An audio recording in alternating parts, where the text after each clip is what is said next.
रुपये का अंतर्राष्ट्रीयकरण भारत का एक महत्वाकांक्षी लक्ष्य है। इसके अंतर्गत अन्य देशों के साथ लेन देन में भारतीय रुपये के उपयोग को बढ़ावा देना शामिल है। इसके लिए भारत कुछ देशों के साथ व्यापार के लिए रुपये के इस्तेमाल की शुरुआत कर रहा है। अगर यह प्रयास सफल हुआ तो रुपया डॉलर की भांति एक अंतर्राष्ट्रीय मुद्रा बन सकता है। नमस्कार, मेरा नाम है मनीष भारती और आप देख रहे हैं संस्कृति आईएएस यूट्यूब चैनल। साथियों, आज हम भारतीय रुपया को अंतर्राष्ट्रीय व्यापार की मुद्रा बनाने पर चर्चा करेंगे। हाल ही में संयुक्त अरब अमीरात के साथ इस संदर्भ में क्या समझौता हुआ है उसे भी देखेंगे। साथ ही हम इस बात पर भी गौर करेंगे कि यदि रुपया अंतर्राष्ट्रीय मुद्रा का दर्जा प्राप्त कर लेता है तो भारतीय अर्थव्यवस्था को इससे क्या क्या लाभ होगा। जैसा कि आप टॉपिक देख रहे हैं, भारतीय रुपया बनेगा अंतर्राष्ट्रीय व्यापार की मुद्रा। तो यहाँ दो बातें हैं। देखिए, भारतीय रुपया, एक तो रुपया की बात की जा रही है और इसे अंतर्राष्ट्रीय मुद्रा की दर्जा देने की बात की जा रही है। और ये किसके लिए ये सारा खेल चल रहा है?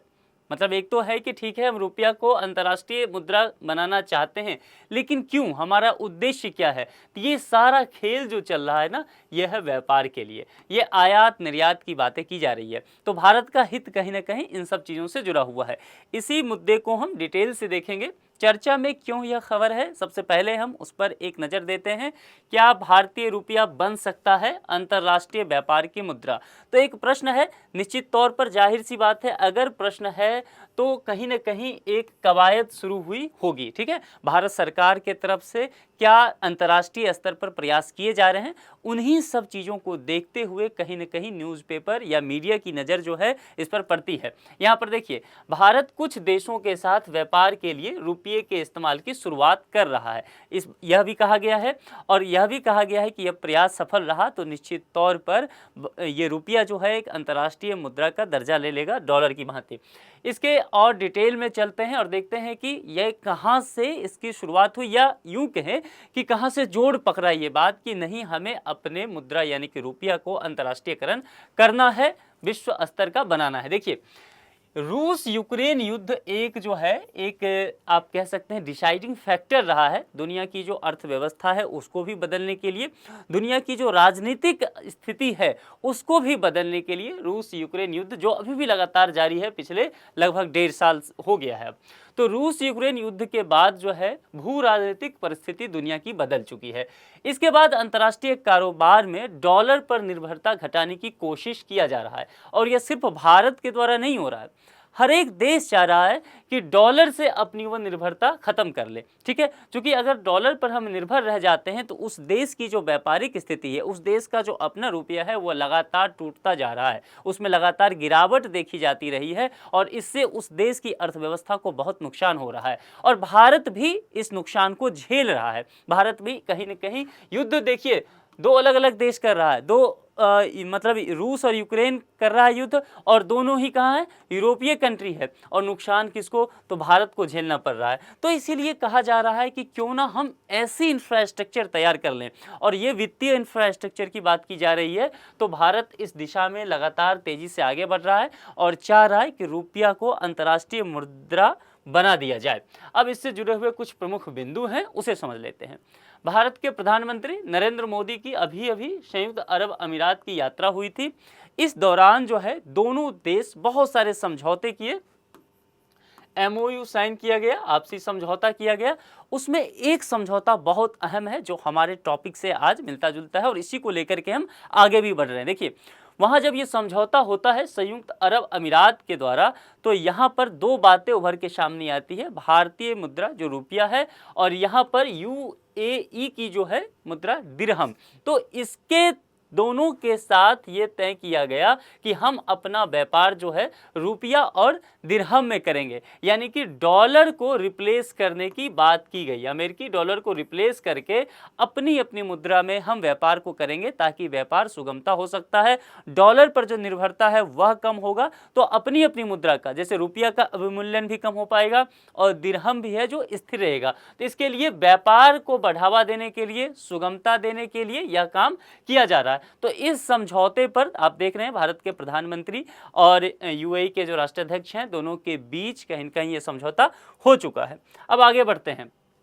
इसके तहत दोनों देशों के बीच लोकल करेंसी सेटलमेंट सिस्टम बनाया जाएगा। ये बातें की गई कि भाई दिरहम और रुपया में यह जो कारोबार होगा तो ये तो तय हो गया, समझौता हो गया, लेकिन फिर यह प्रक्रिया में कैसे आएगा, क्योंकि निश्चित तौर पर जब ये काम होगा तो अंतर्राष्ट्रीय स्तर पर व्यापार होगा तो बहुत सारी तकनीकी पहलू आएगी, बहुत सारी नीतिगत खामियां उभर कर सामने आएगा। तो उसे दूर करने के लिए क्या किया जाएगा, तो पहले ही तय कर दिया कि एक लोकल करेंसी सेटलमेंट सिस्टम होगा। लोकल करेंसी, यहाँ शब्द को ध्यान से देखिए इकोनॉमी जो है ना पूरी तरह से साइंस है, आप इसे सही से समझेंगे तो, और इकोनॉमी में टर्म का जो आप तकनीकी शब्द, इस वैसे तो किसी भी सब्जेक्ट का अपना तकनीकी शब्द होता है, लेकिन अर्थशास्त्र में हर कदम पे ऐसा कुछ ना कुछ आपको मिलेगा। तो यदि आप उस शब्द को अच्छे से समझ जाएंगे तो मामला क्लियर हो जाएगा। आप ऐसे देखेंगे लोकल करेंसी सेटलमेंट सिस्टम, तो आपको लगेगा पता नहीं क्या है, लेकिन ध्यान से देखिए क्या है लोकल करेंसी।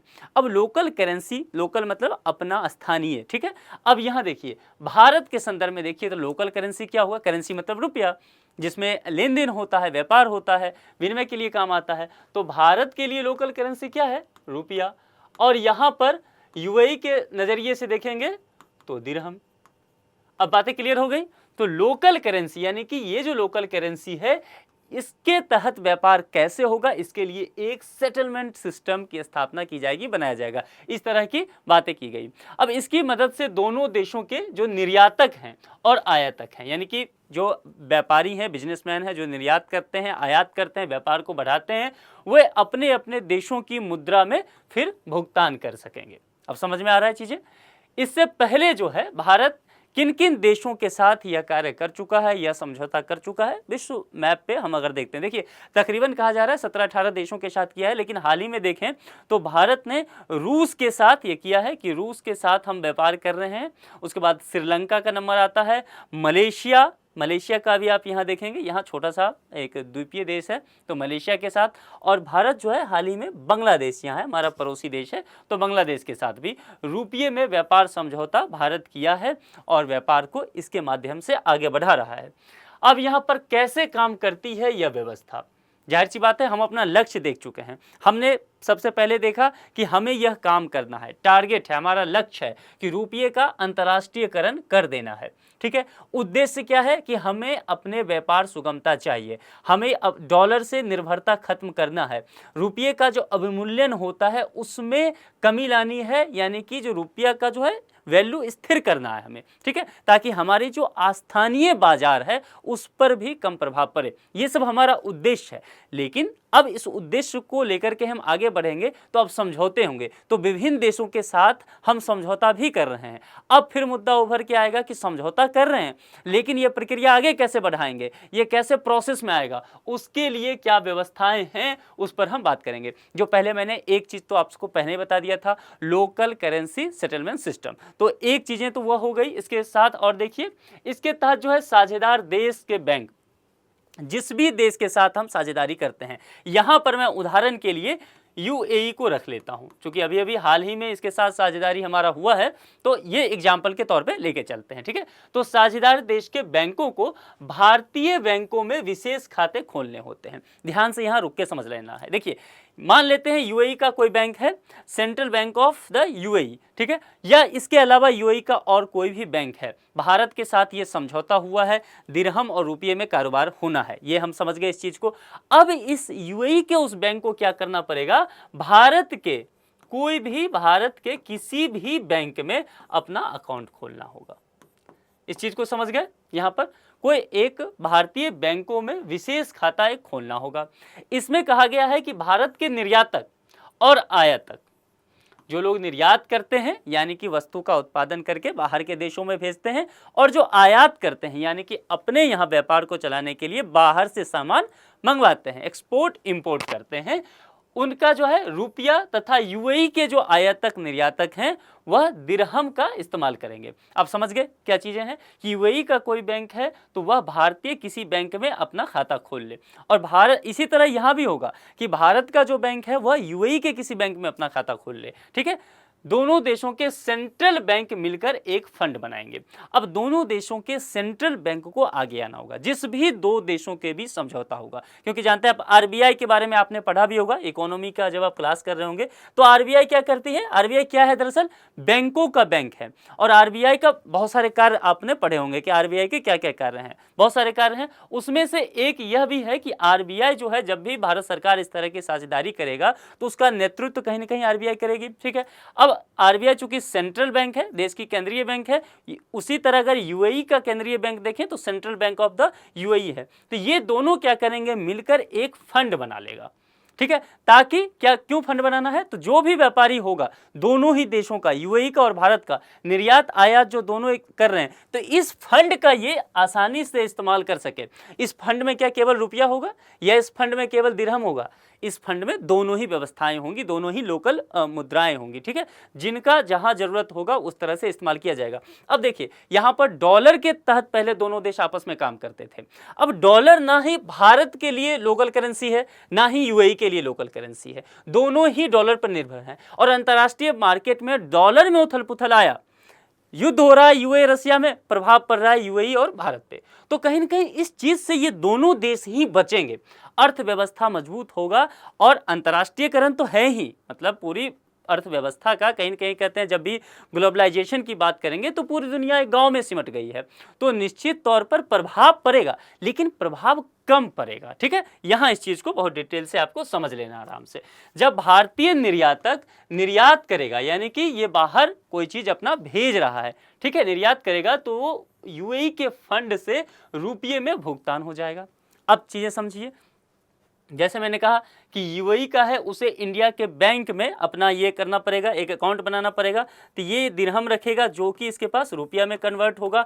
अब कोई भारतीय कारोबारी है, ये निर्यात करता है यूएई में, तो उसे यही जो है रुपया मिल जाएगा। ठीक है, पहले जैसे डॉलर में होता था, अब उसे रुपया मिल जाएगा, तो कारोबार वो आसानी से कर सकता है। और ये कहाँ से मिलेगा?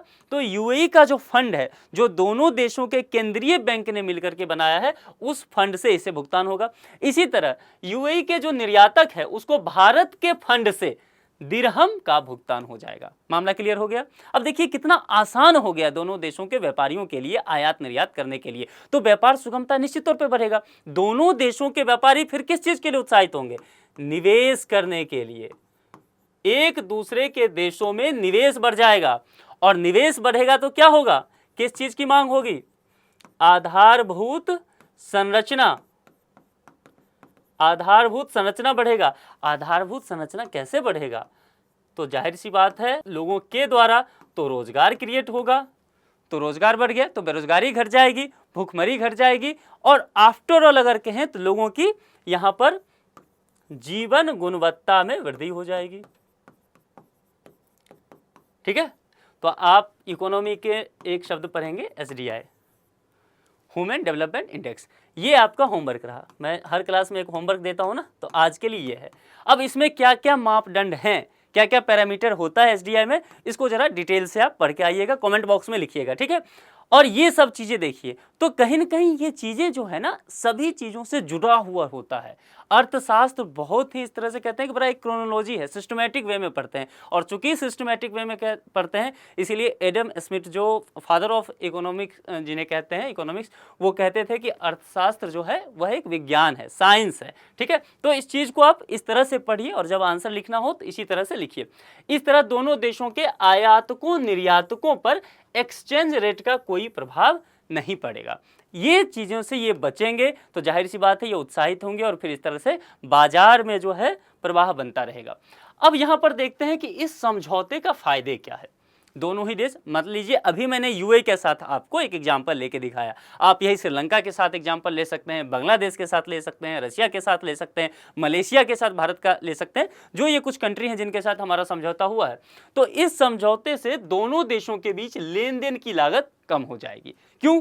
जो एक्सचेंज रेट होता था डॉलर पे वह बच जाएगा व्यापारियों का, तो लेन देन की लागत कम होगी, और निश्चित तौर पर ये जो उलझाऊ प्रक्रिया होता था, बहुत कागजी प्रक्रिया होता था, वह सब बंद हो जाएगा, तो समय कम लगेगा। और व्यापार के लिए एक बहुत अधिक महत्वपूर्ण बातें हैं, तो वह है टाइम।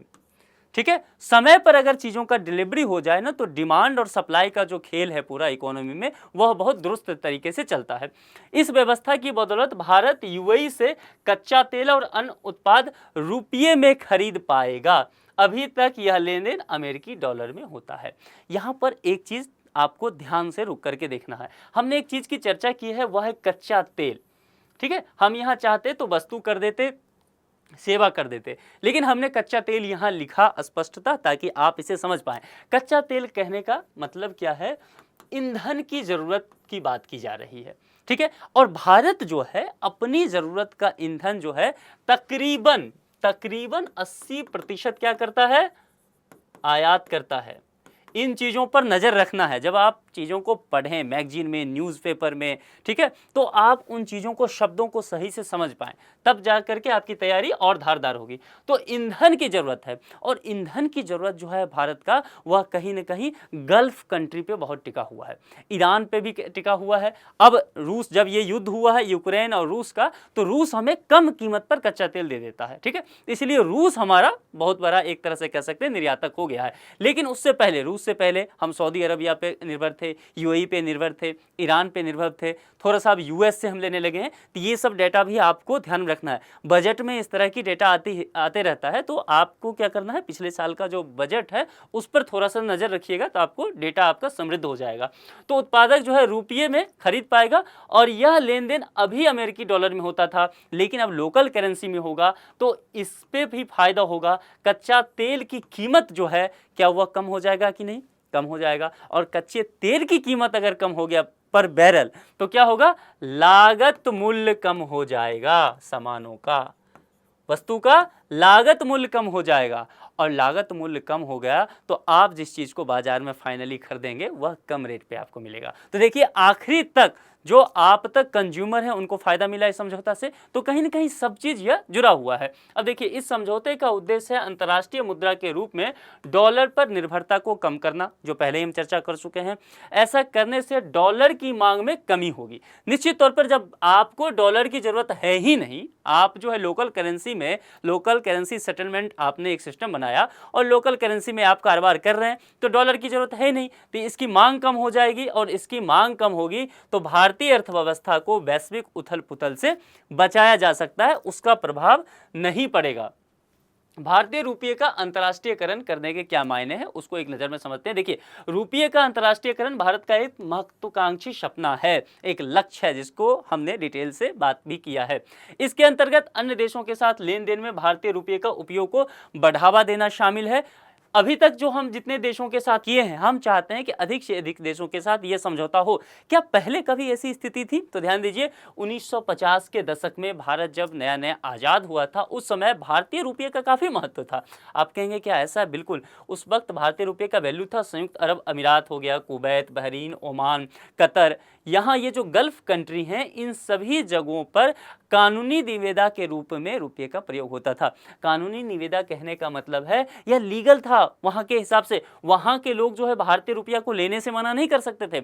आज आप यूएई में जाके दें, अभी तो खैर समझौता हो गया, समय लगेगा, लेकिन मान लीजिए आज आप कतर में जाके रुपया दें, वो मना कर देंगे कि भाई साहब ये नहीं चलेगा। आप यहाँ पर आप दिनार लें, आप मना कर देंगे कि नहीं, मुझे दिनार नहीं चाहिए, मुझे तो रुपया में दीजिए, मैं दिरहम लेके क्या करूँगा, मुझे तो आप रुपया दीजिए। लेकिन उस वक्त ऐसा नहीं था, वहाँ भारतीय रुपये का वैल्यू था। लेकिन समय के साथ क्या हुआ, मुद्रा का अवमूल्यन हो गया, भारत की जो रुपया है उसकी साख में गिरावट आई, क्रेडिट खत्म होता चला गया। और कहीं ना कहीं ये सब होता क्यों है? क्योंकि डॉलर का प्रभाव बढ़ता चला गया। ठीक है, हम डॉलर पे व्यापार करने लगे, वहाँ हम शिफ्ट हो गया हमारा पूरा व्यापार, तो इसका मुद्रा का अवमूल्यन हुआ, और इस वजह से क्या हो गया, भारतीय रुपये का निर्भरता जो है वह कम होता चला गया। चलिए, रुपये के अंतर्राष्ट्रीयकरण की दिशा में किए गए प्रयास क्या हैं? बातें तो हमने बड़ी बड़ी कर ली, ठीक है, सपने देख लिए, लेकिन क्या हमने कुछ प्रयास किया है? हमारी सरकार कुछ प्रयास की है, उस पर देखते हैं। रुपये के अंतर्राष्ट्रीयकरण को बढ़ावा देने के लिए भारतीय बैंकों को रूस, संयुक्त अरब अमीरात, श्रीलंका और मॉरिशस के बैंकों के लिए रुपया वस्त्रों खाते, रुपीज वस्त्रों अकाउंट खोलने के लिए प्रोत्साहन किया गया है। अब रुपये वस्त्रों अकाउंट अपने आप में एक टर्म है, इसको समझ लीजिए। देखिए, अ न्यू ट्रेड मैकेनिज्म है settle international trade in rupees. ठीक है, एक नया तरह का मैकेनिज्म है जो कि अंतर्राष्ट्रीय व्यापार की चीज़ों को सेटल करने के लिए किस में इस्तेमाल होता है, तो ट्रेड, पूरा व्यापार जो होगा रुपया में इस्तेमाल होगा। ठीक है, authorised Indian bank need to open special rupee vostro accounts, यहाँ पर एक अकाउंट खोलना पड़ेगा और विदेशी एंटिटीज जो होगा उसको सुरक्षित रखा जाएगा इंडियन बैंक में। ठीक है, तो ये एक स्पेशल तरह का होता है। आप रुपये वस्त्रों अकाउंट को थोड़ा सा और पढ़िएगा, क्योंकि अगर मैं यहाँ डिटेल से आपको इस चीज़ को समझाया तो लंबा थोड़ा लेक्चर हो जाएगा। कभी डिटेल्स है इस पर हम चर्चा कर लेंगे, लेकिन आज के लिए होमवर्क है, आप इसको कमेंट बॉक्स में लिखिए कि आप इसके विषय में और क्या ज़्यादा डिटेल से जानते हैं। अब देखिए, लगभग 18 देशों के साथ रुपये में व्यापार करने के लिए एक तंत्र स्थापित किया गया है। हमारा प्रयास है कि हम अधिक से अधिक देशों के साथ अपना जो व्यापार है, द्विपक्षीय व्यापार, वह रुपया में कर सके ताकि रुपया अंतर्राष्ट्रीय मुद्रा बन सके। ये कुछ कंट्री के लिस्ट हैं, एक्सपोर्ट इंपोर्ट दिया गया है और ट्रेड बैलेंस क्या है इसे भी बताया गया है, जिसमें बोत्सवाना देखेंगे, Fiji, Germany, Guyana, Israel, Kenya, Malaysia, Mauritius है, म्यांमार, न्यूजीलैंड, ओमान, रसिया और इस तरह से बहुत सारे कंट्री हैं। यहाँ पर आप देखेंगे पूरा एक लिस्ट पड़ा है और जितने भी उपमहाद्वीप हैं आप नज़र दौड़ाइए तो लगेगा आपको कि हाँ, हमने हर जगह को थोड़ा बहुत छुआ है। हमारा प्रयास है कि हम इसे अंतर्राष्ट्रीय स्तर पर लेकर के जाए। अब यहाँ पर रुपये के अंतर्राष्ट्रीयकरण करना तो चाह रहे हैं, उद्देश्य भी देख लिया हमने, प्रोसेस भी हमने समझ लिया है, लेकिन इससे लाभ क्या क्या होगा इस पर एक नज़र देते हैं। देखिए, रुपया को जो अंतर्राष्ट्रीयकरण होगा उससे व्यापार और वित्तीय लेन देन के लिए अमेरिकी डॉलर और अमेरिकी डॉलर के अलावा और जो विदेशी मुद्रा पर भारतीय व्यापार टिका हुआ है उस पर हमारी निर्भरता कम हो जाएगी। और कौन कौन सी विदेशी मुद्राएं हैं हम अभी चर्चा कर लेंगे। भारत की विदेशी मुद्रा भंडार रखने की आवश्यकता कमी होगी, ये मुद्दा चर्चे का है। ये जो हम एक भंडार होता है, आप ऐसे समझिए कि आरबीआई के पास एक भंडार होता है जिसमें विदेशी मुद्रा रखते हैं। ठीक है, इसमें डॉलर रखेगा, इसमें अलग अलग येन भी होता है। ठीक है, तो यहाँ पर बहुत सारे विदेशी मुद्राओं का भंडार होता है और जब हम व्यापार करते हैं तो फिर जिस भी कंट्री से हम व्यापार कर रहे हैं यदि वह अमेरिकी डॉलर में भुगतान लेती है तो ठीक है, नहीं तो वह उसका जो करेंसी है उस करेंसी में हमें भुगतान करना पड़ता है। यह एक मोटा मोटी एक फंडा है अंतर्राष्ट्रीय व्यापार का। तो ये जो विदेशी मुद्रा भंडार है, अगर रुपये की स्वीकार्यता बढ़ गई, रुपये में ही सारा कारोबार होने लग गया, तो भैया हम तुम्हारा भंडार क्यों रखेंगे। तो फॉरेक्स जो है, जो हमारा एक सिरदर्द बना होता है, आप बजट में देखेंगे, हमेशा न्यूज़पेपर में देखेंगे, इकोनॉमी के एक्सपर्ट जो हैं उनको बातचीत करते देखेंगे तो वो फॉरेक्स पे नज़र दौड़ाएंगे कि भारत का फॉरेक्स अभी कितना हुआ है। ठीक है, उससे भी देश की साख समझने की कोशिश करते हैं और देखते हैं कि देश का जो कामकाज है वह कहाँ तक चल पाएगा। तो हमें इसकी ज़रूरत ही फिर नहीं होगी या फिर उसकी ज़रूरत बहुत कम हो जाएगी, तो हमारी अर्थव्यवस्था बहुत सुदृढ़ हो जाएगी। रुपये में विदेश व्यापार के फायदे क्या क्या हो सकते हैं कुछ और देखिए, जैसे कि रुपये के अवमूल्यन की दर कम हो जाएगी। निश्चित तौर पर भारत का जो रुपया है उसका साख बढ़ेगा और साख बढ़ेगा तो अवमूल्यन कम होगा। भारत से डॉलर का बाहर जाना कम हो जाएगा, तो जो भी डॉलर हमारे पास है फॉरेक्स में रिजर्व हमने रख रखा है तो वह हमारे पास अधिक होगा। तो निश्चित तौर पर हम जब भी आयात करेंगे तो उसके लिए हमारे पास डॉलर होगा। तो अंतर्राष्ट्रीय बाजार में जो उथल पुथल होगा उसका हमारे घरेलू बाजार पर कम असर पड़ेगा। सेटलमेंट समय घटेगा, जो हम लोकल करेंसी में काम करते हैं तो फिर हम कागजी चीज़ों से बचेंगे, जो हमारे नीतिगत काम है उससे बचेंगे। बैंकों को भी कामकाज में सुविधा होगा, व्यापारियों को कामकाज में सुविधा होगा, मार्केट फ्लो बहुत अच्छे से चल पाएगा। इन सब चीज़ों में क्या होगा कि सेटलमेंट का जो टाइम होता है वह कम हो जाएगा। और जो पहले ही एक चीज़ मैंने कहा कि व्यापार लागत कम हो जाएगा, व्यापार लागत कम हो गया तो समझिए कि मुद्रास्फीति कम हो जाएगी, जो महंगाई डाइन है उसका डर खत्म हो जाएगा, ये कहने का मतलब है। विदेशी व्यवसायियों के लिए भारत में और भारतीय व्यवसायियों के लिए विदेश में निवेश करना आसान बनाकर व्यापार और निवेश में बढ़ावा मिलेगा। जैसा कि मैंने पहले ही समझाया था कि व्यापार बढ़ जाएगा, निवेश बढ़ेगा, इंफ्रास्ट्रक्चर बढ़ेगा, रोजगार बढ़ जाएगा, पूरा जो एक सिस्टमेटिक चेन है वो सब कुछ है चल पड़ेगा इससे। रुपये के अंतर्राष्ट्रीय करने की लेकिन कुछ सीमाएं हैं। चाहत तो बहुत है, सपने तो हमने बड़े बड़े देखे, लेकिन कुछ सीमाएं हैं, कुछ मुश्किलें हैं। तो क्या क्या मुश्किलें हैं उसे देखिए। रुपये की जो सीमित अंतर्राष्ट्रीय मांग है ये हमारे लिए सबसे बड़ा सरदर्द है। हमने क्या कहा आपसे कि हमने रसिया के साथ काम किया, भाई रसिया आपके साथ इसीलिए मान गया करने के लिए देखिए, एक तो हमारा रूस सदाबहार मित्र है, ये बात तो समझ में आता है।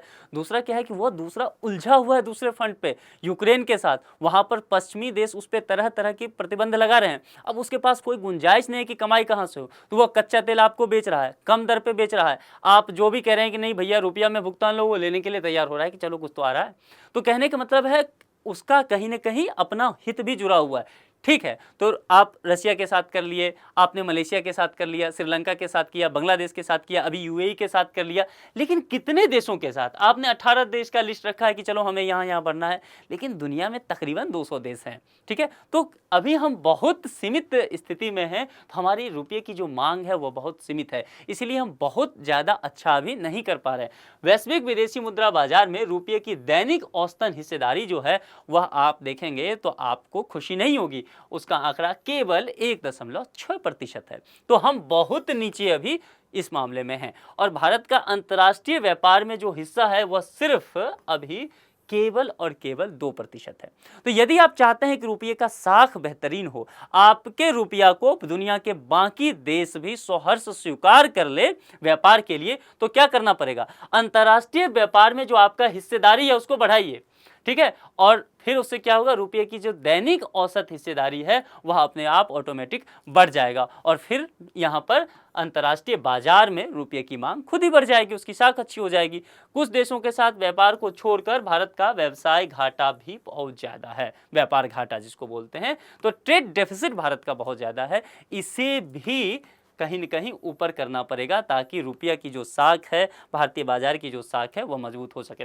अभी अंतर्राष्ट्रीय मुद्राएं जो हैं अगर देखें तो कौन-कौन सी अंतर्राष्ट्रीय मुद्राएं बिल्कुल मानी हुई है, अगर देखें तो आप देखेंगे यूएसए का, उसको यूनाइटेड स्टेट्स डॉलर बोलते हैं और उसे यूएसडी में लिखते हैं। आप लगातार पेपर वगैरह में, न्यूज़पेपर में पढ़ते होंगे, मैगजीन में, तो यूएसडी हमेशा आपको दिखता भी होगा।